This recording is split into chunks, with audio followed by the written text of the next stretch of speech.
Okay, so this is part 2 of our object-oriented programming lesson, and I think in this video I'm just going to do a quick review of what we were talking about last week and use this program from last week where we had a simple book class and use that to, populating private data members, doing the properties, and so on. So let's take a look at this code here.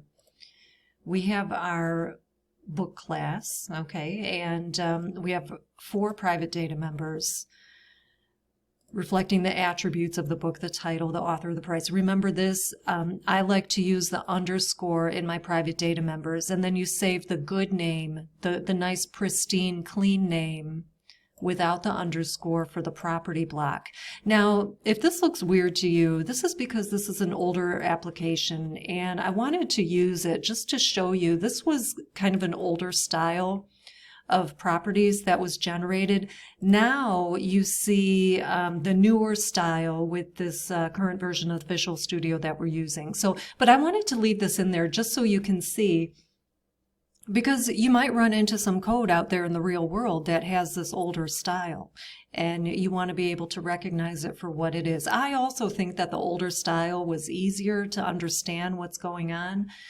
For example, the set portion, we're setting the private data member, in this case cover, to the value that's being passed in. The value is like an all-purpose parameter when you think about it. Whatever value is being passed in, we are setting the private data to that. And then the get is when you want to get the data back out to display it or, do something with it.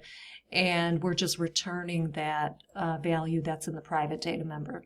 Okay, so in any case, I will wipe these out real quickly and regenerate them in the way that you're used to seeing them. Remember, we did this. You highlight all of them, quick actions and refactorings.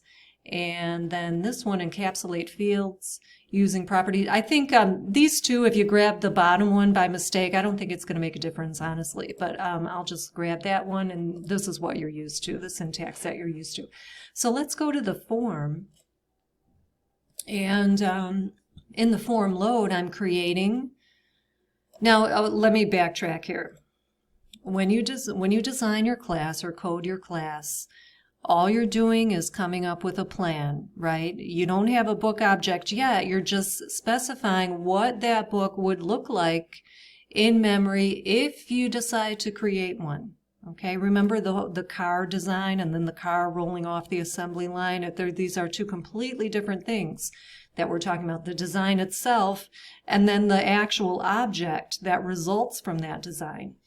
So anyway, with that in mind, okay, so the book class itself, it's just as designed, but here, this is the car rolling off the assembly line, or the book object being created in memory. Now we've got something tangible to work with. I think I told you in a previous video that the keyword new is like a magic spell. And, when you see that, a new object is being created in memory, okay? So we have this new book, and just for the sake of this week's new material, I just want to specify something here, that at this moment, this book is created in memory, and it doesn't have any meaningful data in it. It's like an empty book. At this moment, it is an empty book, okay? It's not a specific book yet. It's just some empty book with no data in it. Keep that in the back of your mind, and we'll talk about that in the next video. But anyway, so now I'm going to turn around and put some meaningful data into it, and I'm really using the set part of the property blocks. Again, setting the private data to something meaningful. Okay, so we're going with the snowy day again, and populating those through, using the property blocks. I just want to again, review this. Private data is private. You think of your class as like a house. The private data, it's like you, when you're in private, you're in your house, the drapes are closed, the door is locked, nobody knows you're in there. Okay, and it's the same thing here. Private means private, just like it means in the real world.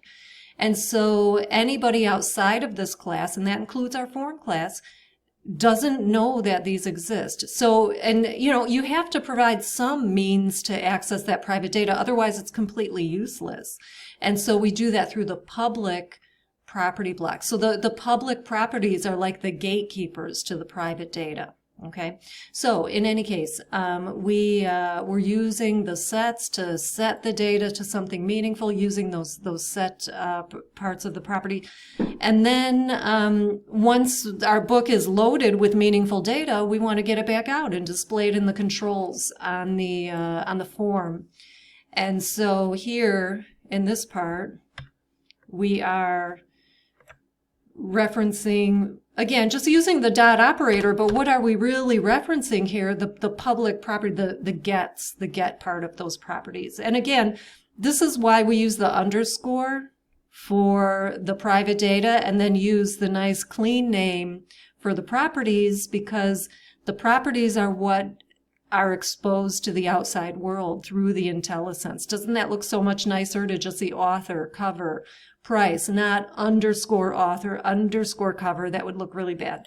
So yeah, so there's your review. And in the next video, I'm going to introduce a new technique, an important technique.